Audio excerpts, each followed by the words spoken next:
सुप्रभात बच्चों। आज हम पढ़ेंगे अनमोल मोती का जो अंतिम पाठ है वो गिरिधर कविराय के कुंडली हैं।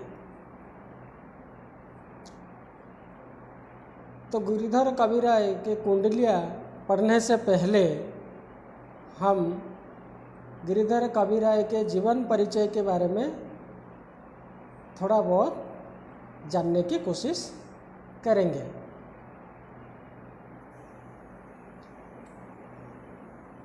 गिरिधर कविराय के जीवन के बारे में कोई प्रामाणिक जानकारी नहीं है।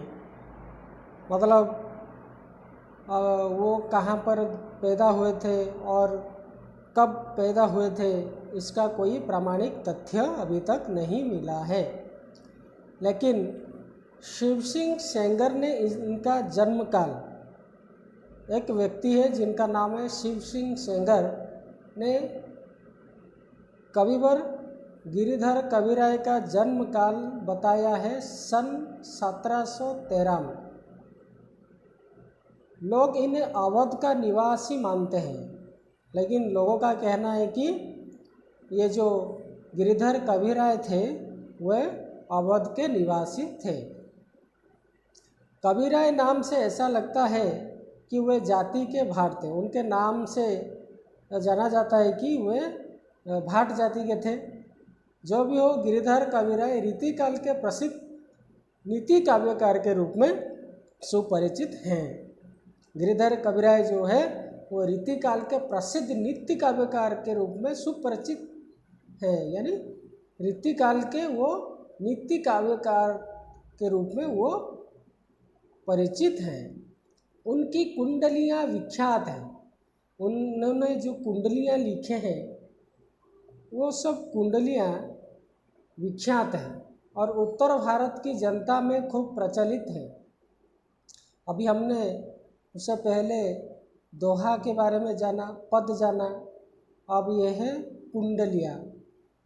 ये पद जैसा ही होता है, लेकिन उसका पहला और अंतिम दोहे वो समान रहेगा। मैं अभी कुंडलिया की ओर जब पढ़ेंगे तब वो बताऊंगा कि पहला और अंतिम कैसे समानता है। तो कविवर गिरिधर कविराय के जो कुंडलियाँ हैं वह सब उत्तर भारत में खूब प्रचलित हैं। इनमें दैनिक जीवन के लिए अत्यंत उपयोगी बातें कही गई हैं। ये कुंडलिया में क्या कहा गया है ना, दैनिक जीवन के लिए अत्यंत उपयोगी बातें, हमारे जीवन में जो बातें उपयोगी है, हमें जो चाहिए, हमारे लिए जो आवश्यकता है, उसी बातों को कुंडलिया के माध्यम से गिरिधर कविराय ने हम तक पहुंचाया है। सीधी सादी तथा सरल भाषा में रचित होने के कारण ये ज़्यादा लोकप्रिय हुई। ये जो कुंडलियाँ सीधी सादी तथा सरल भाषा में रचना हुआ है, इसलिए ये ज़्यादा लोकप्रिय हुई। कुछ विद्वानों का मानना है कि साई शब्दावली कुंडलिया गिरिधर की पत्नी की रची हुई है। साई शब्दावली जो गिरिधर कविराय की रचना है वो साई शब्दावली गिरिधर की पत्नी की रची हुई है। गिरिधर की कुंडलियाँ अधिकतर अवधी भाषा में ही मिलती है, यानी गिरिधर कविराय जी ने अवधी भाषा में ही ज़्यादातर लिखे हैं। तो बच्चों, ये था गिरिधर कविराय के जीवन परिचय के बारे में। अब चलते हैं कुंडलिया की तरफ, देखते हैं कुंडलिया में क्या है। यहाँ देखो एक कुंडलिया दिया गया है। बिना विचारे जो करी सो पछे पछिताय, काम बिगारे अपनो जग में होत हंसाय। जग में होत हंसाय चित में चैन न पावे, खान पान सन्मान राग रंग मन ही न भावे। कहा गिरिधर कविराय दुख कछु टरत न टारे, खटकत है जिया माही कियो जो बिना विचारे। एक बार फिर देखते हैं। बिना विचारे जो करे सो पछे पछताए, काम बिगारे आपनो जग में होत हंसाए। जग में होत हंसाए, चित में चैन न पावे। खान पान सन्मान, राग रंग मन ही न भावे। कहा गिरिधर कविराय, दुख कछु टरत न टारे। खटकत है जिय माही, कियो जो बिना विचारे। या देखो बच्चों, ये जो कुंडलियाँ हैं इसमें क्या है ना, ये जो पहला बिना विचारे जो करे, अंत में भी बिना विचारे, तो बिना विचारे और बिना विचारे ये कुंडलिया के खासियत है कि पहला शब्द हम शुरुआत जिस शब्द में करते हैं अंत में भी उसी शब्द से ही होता है। तो ये है कुंडलिया। तो बच्चों इस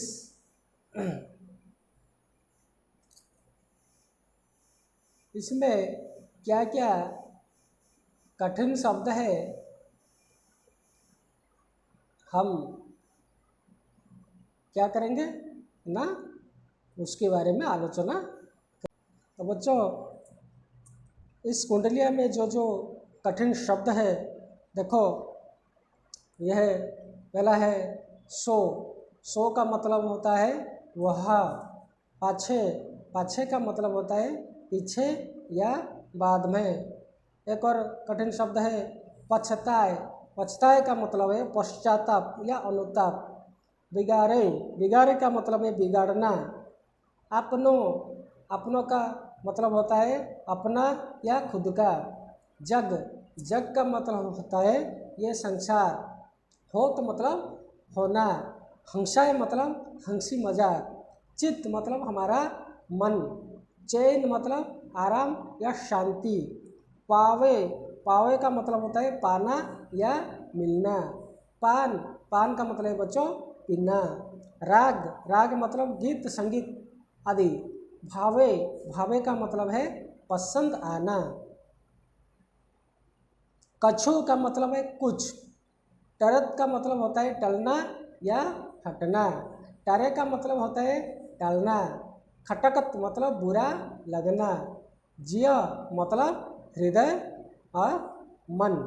माही मतलब बीच में। तो बच्चों ये था कठिन शब्द के अर्थ जो कुंडलिया में है। अभी हम उस कुंडलिया की तरफ फिर से जाते हैं। देखो, बिना विचारे जो करे। बिना विचारे, जो का मतलब होता है वह। बिना विचारे यानी बिना सोच विचार के जो करे।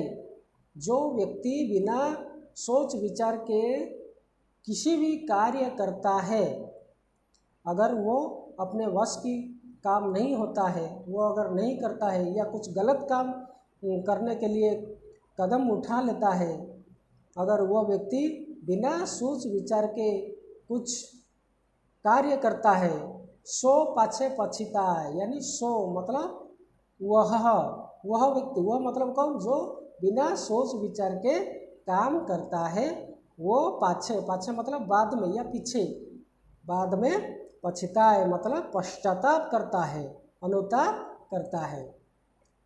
उसके बाद क्या होता है ना, काम बिगाड़े अपनो। काम मतलब कार्य, खुद का कार्य जो है बिगाड़ता। अपनो मतलब खुद का या अपना। बिगाड़े मतलब बिगाड़ता है या बिगाड़ना। तो काम बिगाड़े अपनो, किसका काम बिगाड़ता है, वो खुद का काम ही खुद बिगाड़ता है। यानी मैं अगर बिना सोच विचार के कुछ काम कर दूंगा, तो अगर वो काम नहीं हुआ या कुछ गलत हो गया, तो मैं उस वक्त क्या करूँगा, मैं अपना काम मैंने खुद बिगाड़ा। अगर मैं सोच विचार के अगर काम करता तो आज ये गलतियाँ नहीं होती। उसके बाद क्या होगा ना, जग में होत हंसाए। जग में, जग मतलब ये संसार, ये दुनिया, इस संसार में होत हंसाए यानी हंसी के पात्र बन जाएगा। लोग हमें देखकर क्या उड़ाएंगे, मजाक उड़ाएंगे। हमने जो कार्य करने के लिए गए थे वो अगर नहीं हुआ या कुछ काम कर रहे हैं वो अगर गलती होगी तो लोग हम पर क्या करेंगे, हंसेंगे। जग में हो तो हंसाए, चित्त में चैन न पावे। यहाँ पर बच्चों इसमें थोड़ा हमारा जो टाइपिंग मिस्टेक गलती हो गया है। चित्त एक ही बार होगा, 2 बार नहीं है। तुम लोग कविता अपने किताब में देख लो, एक ही बार है चित्त, यहाँ पर 2 बार हो गया है चित्त चित्त। तो जग में हो तो हंसाए, चित्त में चैन न पावे। जग में हो तो हंसाए, चित्त में चैन न पावे। चित्त मतलब हमारा मन, तो हमारा मन में चैन न पावे। चैन मतलब क्या होता है, चैन मतलब शांति, ठीक है। चैन मतलब शांति। इस संसार में तो हम हंसी का पात्र बन जाएंगे, उसके बाद क्या होगा ना, हमें थोड़ी सी भी शांति नहीं मिलेगी। हम हमेशा क्या रहेंगे ना, बेचैन होकर रहेंगे और शांति ही रहेंगे। हमारे मन को कभी शांति नहीं मिलेगी। उसके बाद खान पान सम्मान। खान पान, खान पान का मतलब खाना और पीना। तो खाना और पीना अच्छा नहीं लगेगा। सम्मान, सम्मान भी हमें अच्छा नहीं लगेगा। राग रंग मन ही न भावे। राग रंग मतलब मनोविनोदन, हमें अपना मनोरंजन करने के लिए जो खेलकूद करते हैं या गाना सुनते हैं, जो भी मनोरंजन कार्य, मनोविनोदन कार्य, हमें वो सब अच्छा नहीं लगा। यानी मन ही ना भावे, हमारे मन को अच्छा नहीं लगा। तो हमारे मन को क्या क्या अच्छा नहीं लगेगा, हम अगर बिना सोच विचार के किसी कार्य करते हैं और वो अगर बिगड़ जाता है तो हमको खाना पीना, सम्मान, राग रंग आदि हमारे मन को ना भावे, मतलब अच्छा नहीं लगेगा। कहा गिरिधर कबीराए, दुख कछु टरत न टारे। इस प्रकार दुख मिलता है, कष्ट मिलता है हमें, हाँ या ना।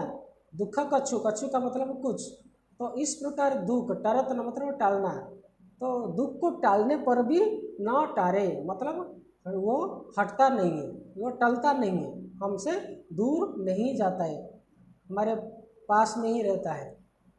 तो किस प्रकार हम उस दुख को भुलाना चाहेंगे, उसको दूर करना चाहते हैं, हटाना चाहते हैं, मगर वो क्या नहीं होता, हटता नहीं है। खटकत है जिय माही। खटकत है जिय माही। माही का मतलब है बीच में, जिय का मतलब है हृदय या मन। खटकना हमेशा एक बात का हमें चुभना यानी याद दिलाना।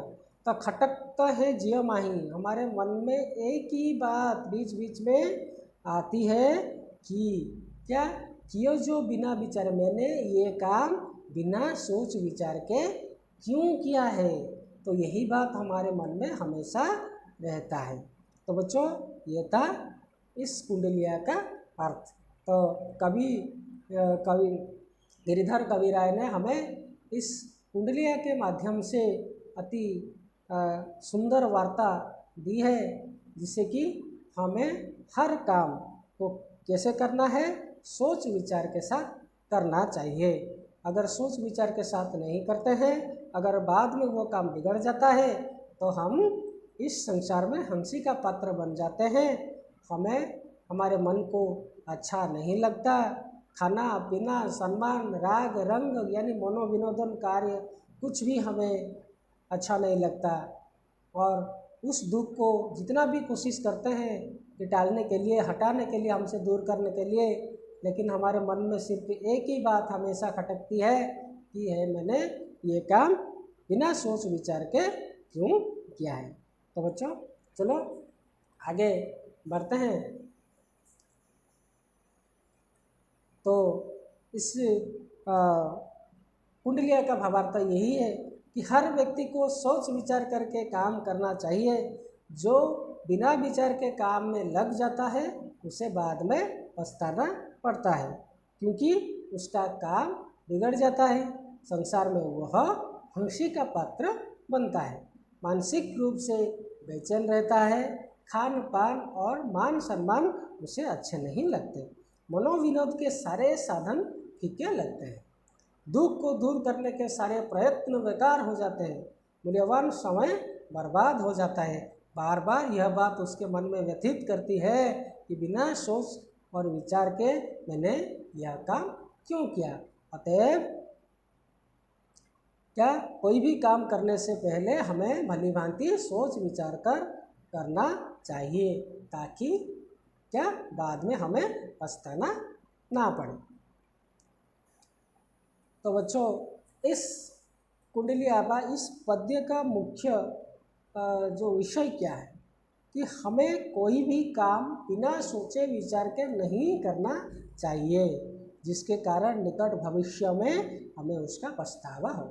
तो बच्चों, आज से तुम किसी भी कार्य करने से पहले क्या करोगे, थोड़ा सोचोगे, ज़रूर सोचना, ठीक है, क्योंकि अगर उसमें थोड़ा बिगड़ जाएगा या गलती हो जाएगी तो उस बाद में तुम्हें पश्चाताप करना पड़ेगा। इसलिए जो भी काम करोगे सोच समझ कर ही करना चाहिए।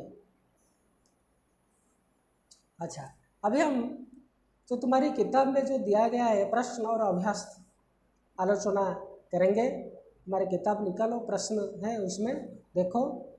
तो पहला जो प्रश्न है, 2-3 वाक्यों में उत्तर दीजिए। अच्छा, 2-3 वाक्य में उत्तर दीजिए कहा गया है, तो 2 और 3 नहीं, हम उससे भी ज़्यादा लिख सकते हैं, उसमें कोई चिंता की विषय नहीं है।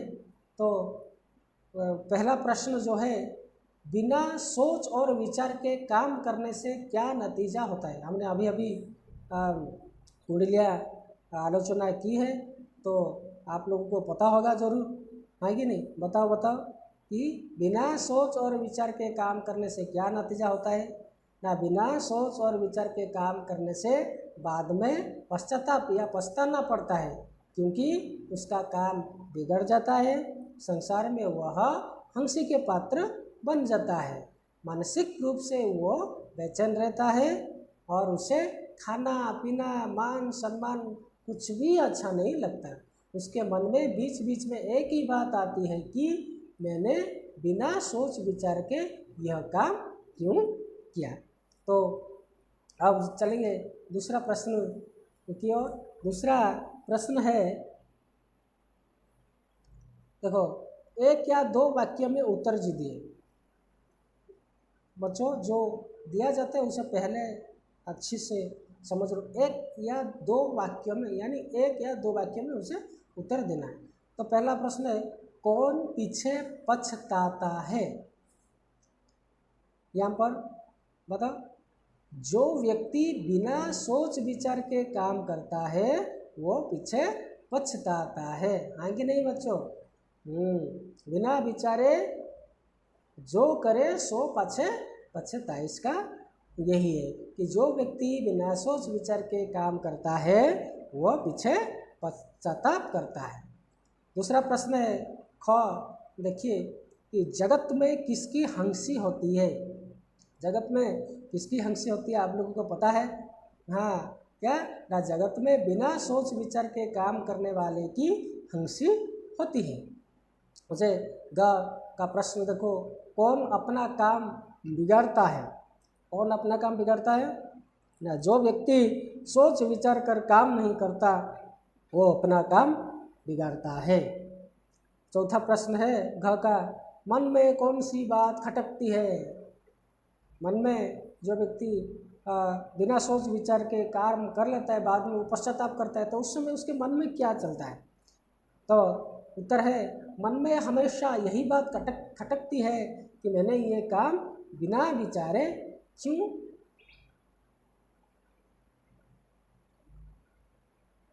मन में हमेशा यही बात खटकती है कि मैंने ये काम बिना विचारे क्यों किया। तो अब चलते हैं दूसरे प्रश्न। देखो, 3 नंबर में क्या कहा गया है, खाली स्थान भरिए। तो इसमें तुम्हारे कुंडलिया में जो है पद है उसको ही दिया गया है, उसे भरने के लिए आसान हो जाएगा। देखो बच्चों, जग में होत हंसाए डैश डैश डैश ना पावे। यह है तुम्हारे कुंडलिया में है, जग में होत हंसाए चित्त में चैन न पावे। तो इसमें क्या होगा, चित्त में चैन, जो लाल रंग में लिखा है वो तुम्हें उसी खाली स्थान में लिखना है। उसके बाद ख में देश बिगाड़े अपनों देश में हो तो हंसाएं। इसमें दो खालिस्तान दिया गया है। पहला है काम, जो लाल रंग में लिखा है, काम बिगाड़े अपनों जग में होत हंसाए। तीसरा ग का है देश राग रंग मन ही न भावे। अंत में जो खालिस्तान भरने के लिए कहा गया वो है खान पान सन्मान। गीता में है खान पान सन्मान राग रंग मन ही न भावे। तो जो चलते हैं परवर्ती प्रश्न। परवर्ती प्रश्न है भाषा ज्ञान। भाषा ज्ञान पहला प्रश्न क्या है? या नीचे लिखे शब्दों से वाक्य बनाइए। वाक्य बनाने के लिए कहा गया है। इसमें 4 शब्द दिया गया है, उसको हम वाक्य में प्रयोग करेंगे। तो मैंने वाक्य बनाए हैं, इसी प्रकार तुम लोग और भी वाक्य बना सकते हो। तो जग का मतलब है संसार या दुनिया। तो ये जग बहुत ही सुंदर है। मैंने एक ही वाक्य यहाँ पर बनाया है ना।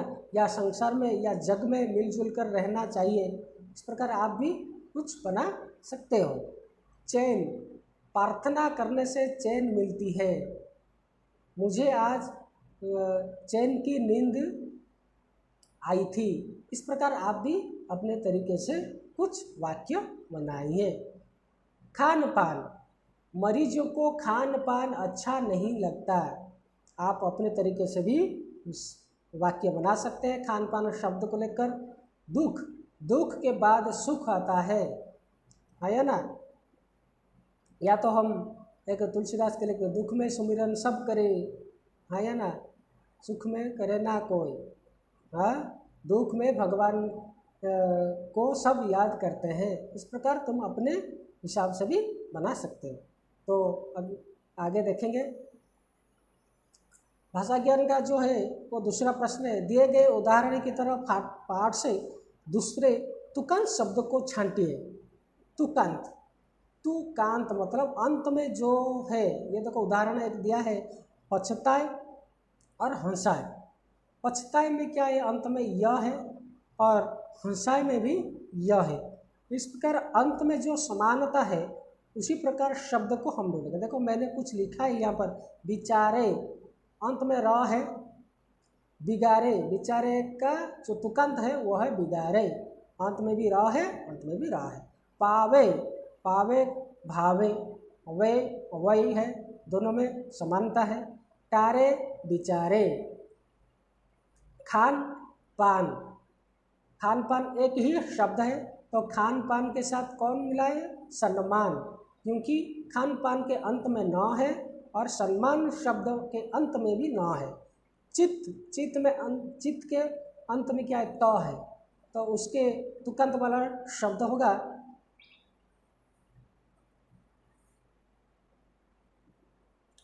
चित्त का जो अंत का तुकांत वाला है वो है त है, तो उसका जो तुकांत वाला शब्द वो है टरत। जग का ग है, तो जग वाला शब्द है राग, यानी ग वाला, तो जग का तुकांत वाला शब्द होगा राग। तो भाषा ज्ञान में तीसरा प्रश्न है, खान पान का अर्थ है खान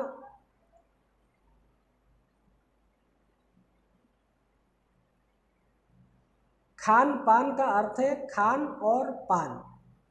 तो